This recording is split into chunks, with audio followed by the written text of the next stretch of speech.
കൊച്ചിയിലെ ഗുണ്ടകളെ ഒതുക്കിയ ഒരു ഡോണായിട്ടുള്ള ഒരു സ്വാമി. കഴിഞ്ഞ ജന്മത്തിൻ്റെ ഒരു കണ്ടിന്യൂവേഷനാണ് നമ്മുടെ എല്ലാ പേർക്കും. അത് മോഹൻലാല്, ഗോകുലം ഗോപാലൻ, അത്തരത്തിൽ തുടങ്ങിയ ഒരുപാട് ആളുകൾ.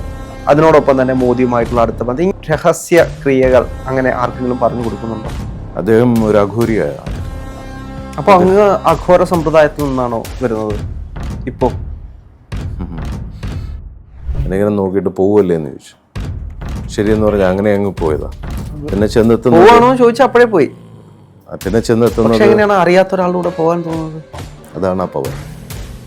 കാത്തു വരുന്നവർ അത് കണക്റ്റഡ് ആവുന്നു. ബാംഗ്ലൂരിലിരിക്കുമ്പോൾ ഭക്ഷണം കഴിച്ചുകൊണ്ടിരിക്കുകയായിരുന്നു. ആരും എൻ്റെ തലയിൽ പിടിച്ച് പത്തിരിക്കുന്ന ഒരു ഫീല് തോന്നി. ഞാനിങ്ങനെ ബാക്കിലോട്ട് നോക്കുമ്പോൾ ഇങ്ങനെ വളരെ ഇങ്ങനെ സ്റ്റെയർ ചെയ്ത് നോക്കുകയായിരുന്നു. ഓട്ടോമാറ്റിക്കായിട്ട് എണീറ്റു.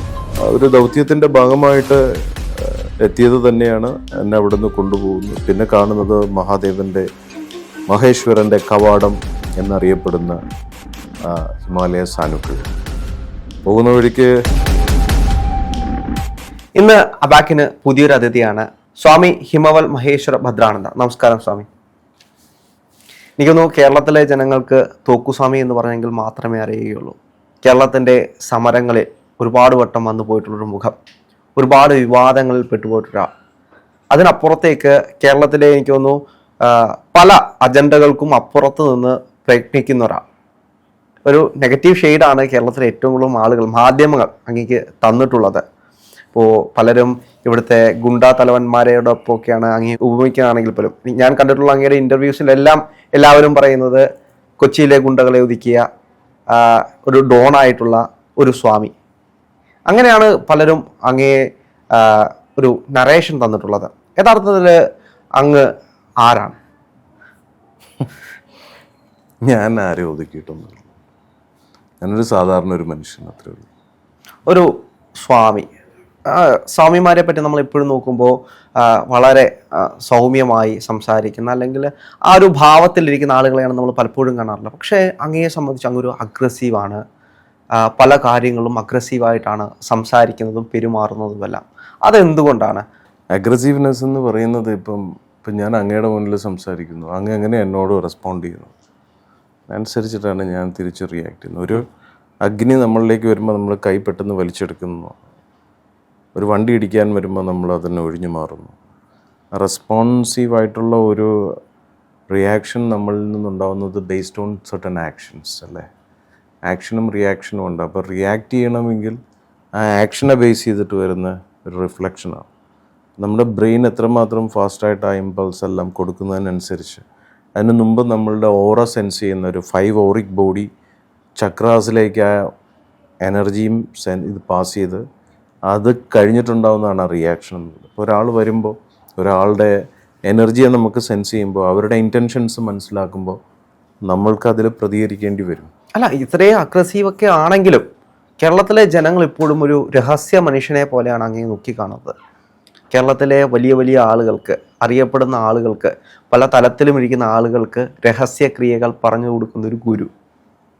ഇപ്പോൾ പല വീഡിയോകളും എടുത്ത് നോക്കിക്കഴിഞ്ഞാൽ അത് ഏറ്റവും കൂടുതൽ പ്രതിപാദിക്കുന്നത് മോഹൻലാല്, ഗോകുലം ഗോപാലൻ, അത്തരത്തിൽ തുടങ്ങിയ ഒരുപാട് ആളുകൾ.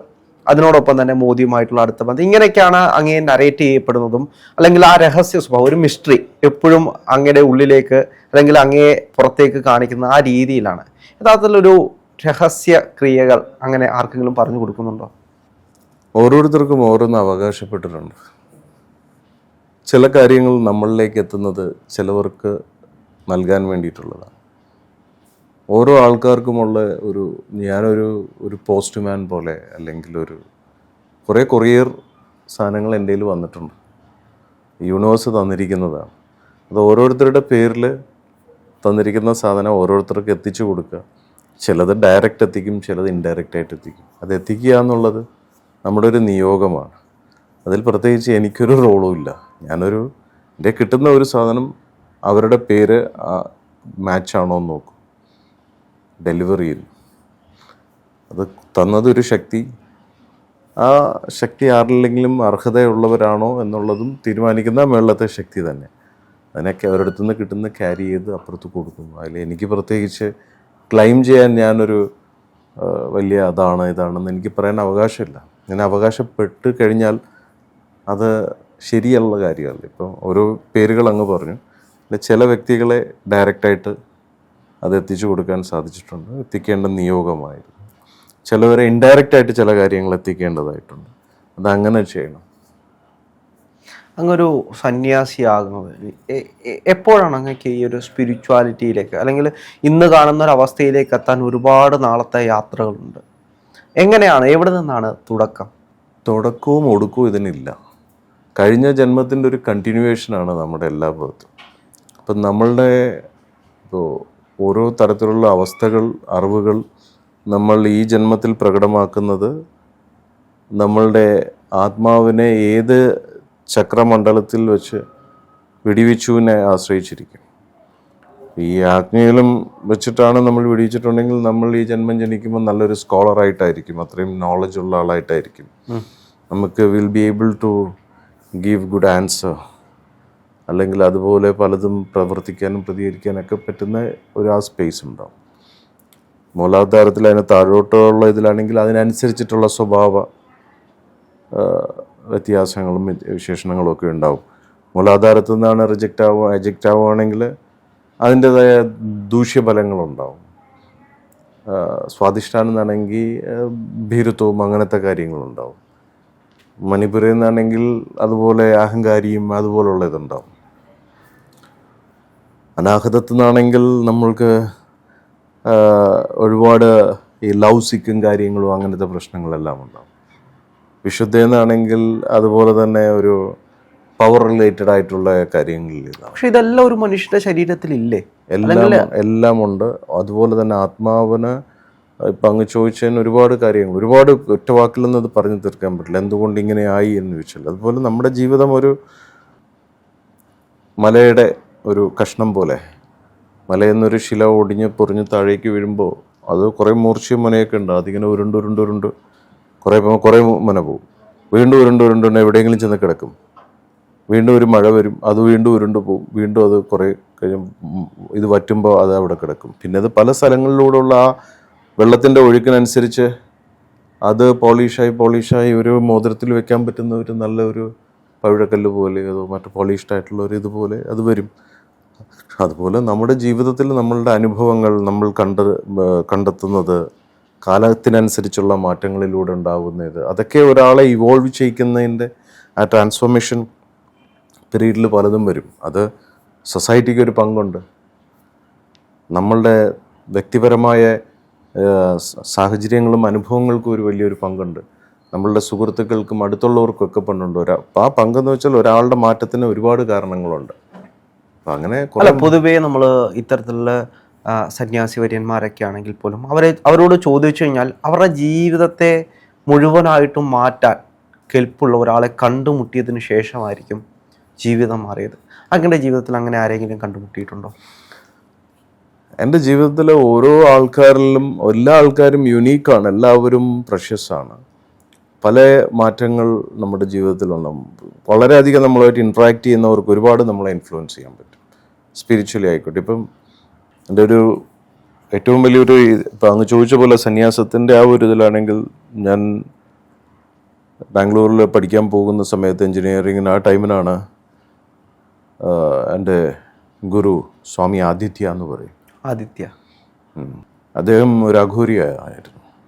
അപ്പോൾ അങ്ങ് അഘോര സമ്പ്രദായത്തിൽ നിന്നാണോ വരുന്നത്? ഇപ്പോൾ ഞാൻ വരുന്നതോ പോകുന്നതോ അല്ല, എനിക്കറിയുന്നതും ഞാൻ അറിഞ്ഞതുമെല്ലാം അതിലുള്ള കുറേ വശങ്ങളായിരുന്നു. അല്ല, പൊതുവേ നമ്മൾ അഘോരികളെ കണ്ടു കഴിഞ്ഞാൽ മുഴുവൻ രുദ്രാക്ഷമാലകളും നഗ്നരായിട്ട് ഭസ്മം പൂശി നടക്കുന്ന, അങ്ങനെയാണ് നമ്മുടെ മനസ്സിലേക്ക് വരുന്ന ഒരു അഘോര സങ്കല്പം അല്ലെങ്കിൽ രൂപം എന്ന് പറയുന്നത്. പക്ഷെ അങ്ങയെ സംബന്ധിച്ച് അങ്ങ് കാവ്യ വസ്ത്രങ്ങൾ ധരിച്ചിട്ടുണ്ട്, രുദ്രാക്ഷം ധരിച്ചിട്ടുണ്ട്.